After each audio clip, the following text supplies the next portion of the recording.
The reason you can't hold your trades is simple.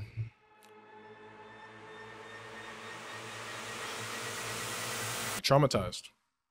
The market has traumatized you. See, I've been trading for over 3 years. I've read Trading in the Zone about 3 times. If you don't know what that book is, it's literally the biggest trading psychology book. Okay, so I read it 3 times because I go through this same problem of not being able to hold. I'm actually taking the FTMO challenge right now. I'm realizing I have a problem because I know how to trade. Like before I bought the challenge, I was snapping. So I'm like, that's what motivated me to even take the challenge, right? So I take the challenge and I'm dealing with problems. And the main problem I'm dealing with is trusting myself to hold these trades. And I know what the solution is. But the thing is, when it's a psychological problem like this, because I know how to trade. I know how to trade. If you're anything like me, you know how to trade. But then it's hard when the times you say you were gonna hold and you do hold, the market completely fucks you and you lose money. Then when you don't hold because you're afraid that what happened last time is gonna happen this time, the market does exactly what you said it was gonna do. Maybe even exceeds the expectation. Like maybe you only went for 50 pips this time, but this time it went 200. So it's just like, okay, like what's the solution here? Because the question now is, how am I supposed to know when to hold and when not to hold? And how am I supposed to know what the market's going to do? And the answer to that question is, you're not going to know what it's going to do. A lot of traders need to come to terms with this. Like I said in that book, Mark Douglas in Trading in the Zone, he talks about how traders need to come to terms with you cannot control the market. The market is completely unpredictable. It's obvious. I mean, you have millions of traders putting money into it. Some are buying right now, some are selling right now, some are exiting the market right now, some are waiting to jump in, some have sell limits, some have buy limits.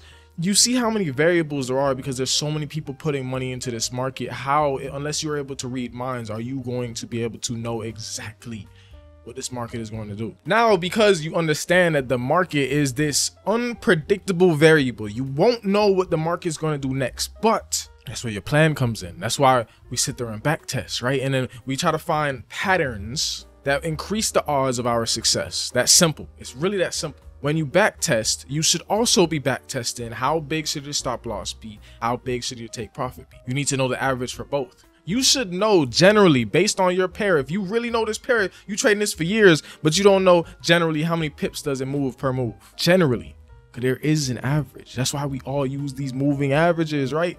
It's all statistics. You need to know where the numbers are at. Find a good entry. Find all the good entries. Don't just test one time. You need to test hundreds of times. Find those patterns that work. This is where I would enter. How big should my stop loss be? How big should my take profit be? Test it over and over and over again. These things should be in your plan. Now all you have to do when it comes to going on the live market is all you have to do is follow the plan, because the odds are already in your favor. The problem is that we have this unpredictable variable market. We also know that we live in a matrix. The matrix is very, very corrupt. So the matrix is trying to take your money. The matrix is trying to play against you so you can't win. So you know what it does? It tries to play with your mind.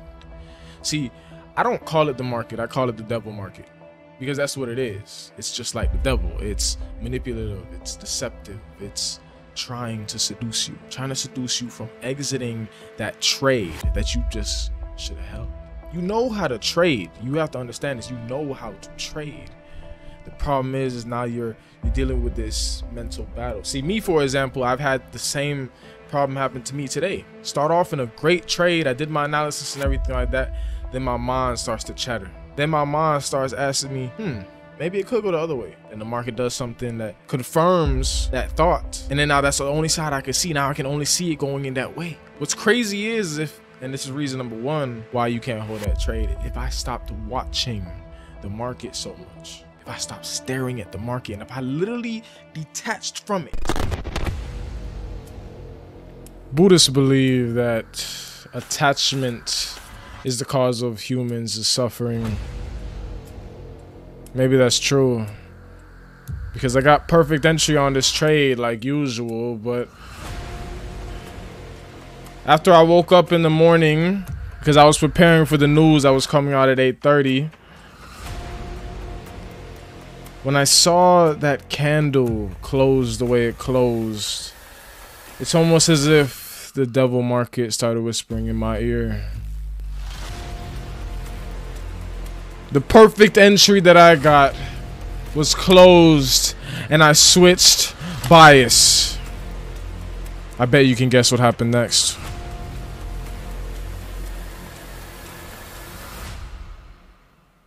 It did exactly what I said it would. Don't trust the devil market. Trust the plan. You see how your mind will rationalize it. It will find a way for you to get out of this trade that maybe you should have. And when you're staring at the devil market, maybe you should start saying that too, because then you change your perception of it. It's the devil. It's literally trying to manipulate you and trying to make you see it the wrong way. So that way you can't win, so you can't succeed. So don't trust anything the devil market says. Only trust what you say. Trust your plan. Because if you follow the plan, the odds are in your favor. That's basically like having God in your favor.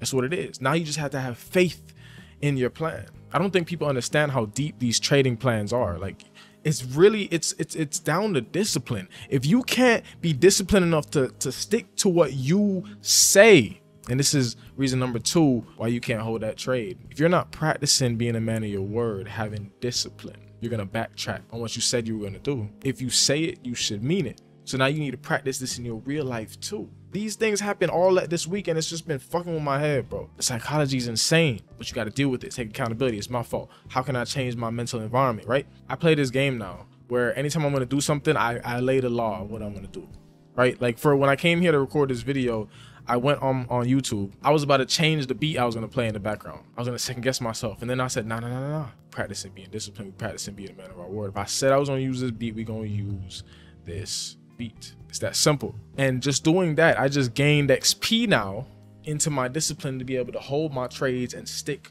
to the plan. You have to live it. Your trading is literally going to reflect the problems that you have. It's that deep. My problem is I'm impatient. So as soon as I see some money, I'm like, fuck it, let me just take it right now. Even though my plan is telling me I can make so much more. 3 times that. See, I don't know about you all, but I just believe this system of waking up and working for money is backwards. But the thing is, a lot of people say they don't like money. Well, in the current system we live for, everything you do kind of operates on money. If you want to go eat, you got to go spend some money. So you have to play the game. So money, in a sense, is something you don't want to lose, right? This is reason number 3. Money is something you don't want to lose. However, in order for you to attract more money, in order for you to use the law of attraction, you must detach from that money. You have to let go. You have to detach from the money in order for it to multiply. Because if you're too afraid, if you're so attached to the money, you can't even put it in the market. There's no way it's going to multiply because you couldn't detach. Now, maybe, okay, you don't have that heavy of a cling to your money, but you're able to put money in, but maybe you have $1,000 in your account and you're trading with $1. You're too afraid to lose too much money. You have to know where your threshold is, because some people may put in $100 and they're willing to lose the entire $100. We all have different personalities. The way you trade needs to match that personality. What kind of person are you? What is your threshold? How much are you willing to lose?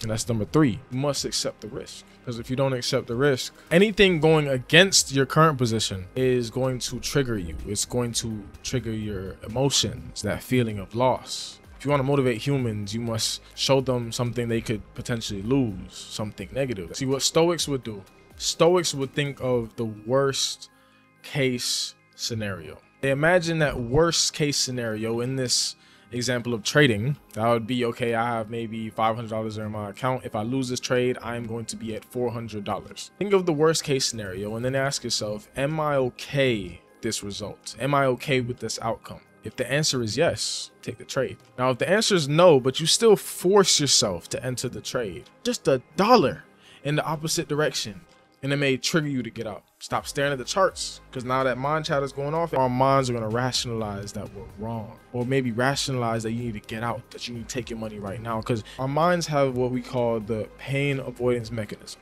The mind knows it's going to be painful to lose money. So when the mind sees the devil market going against it, seeing that money go down, your mind is just only imagining the worst case of you losing some amount. Then it's going to rationalize it to you. Find more evidence supporting that thought until you believe it so much you get out of your trade and you don't hold. And all that stems from you weren't able to accept the risk, because our primal nature is telling us to get out, avoid the loss. But the logical side that has accepted the risk and understands that this risk is worth it, that side knows you just need to hold. Don't trust the devil market. Trust yourself. Trust the plan. Because once the odds are in your favor, now you can have faith that God is on your side. It's that simple. Don't trust the devil market. It's trying to deceive you. So these are the 3 reasons why you cannot hold your trades. 1, you must internalize the belief that the market is unpredictable. You can't control it, but the only thing we can control are the variables and constants in our plan. So if we follow the plan, the odds are going to be in our favor, and all we have to do is just let go. Okay, so we must detach. Number 2, stop staring at the chart so much. Let the money go. Number 3, accept the risk.